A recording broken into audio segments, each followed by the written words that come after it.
Asia മൈനറിൽ ലൈക്കസ് നദിയുടെ തെക്കേ തീരത്തിനടുത്തുള്ള ഒരു പട്ടണമായിരുന്നു തുയഥൈര. പ്രാചീന ലുദിയയുടെ ഉത്തരഭാഗത്ത് സ്ഥിതി ചെയ്തിരുന്നു. പ്രാചീന എഴുത്തുകാർ അപൂർവമായി മാത്രമേ തുയഥൈരയെക്കുറിച്ച് പറഞ്ഞിട്ടുള്ളൂ. BC 3-ാം നൂറ്റാണ്ടിൻ്റെ തുടക്കത്തിൽ സെല്യൂക്യസ് നിക്കഡോർ പുതുക്കിപ്പണിതോടുകൂടിയാണ് പട്ടണം പ്രസിദ്ധിയിലേക്കുയർന്നത്. തുയഥൈരയിലെ പ്രധാന ദേവൻ ടെറിമിനോസും ദേവി ബൊറൈറ്റിനിയുമായിരുന്നു. ടെറിമിനോസ് സൂര്യദേവനാണ്. ഒരു വ്യാപാര കേന്ദ്രമായി വളർന്ന തുയഥൈരയിൽ അനേകം തൊഴിൽ സംഘങ്ങളുണ്ടായിരുന്നു. ഒരു തൊഴിൽ സംഘത്തിലെ അംഗമായിരുന്നിരിക്കണം ലുദിയ. ഫിലിപ്പിയിൽ വെച്ച് പൗലോസും കൂട്ടരും കണ്ട ലുദിയ രക്താംബരം വിൽക്കുന്നതിന് തുയഥൈരയിൽ നിന്ന് വന്നവളാണ്. യൂറോപ്പിലെ ആദ്യ ക്രിസ്ത്യാനി.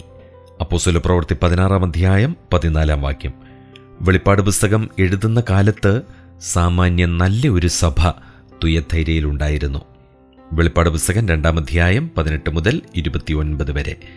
ഇവിടെ സഭ സ്ഥാപിച്ചതാരെന്നോ എപ്പോഴെന്നോ പറയാൻ നിവൃത്തിയുമില്ല.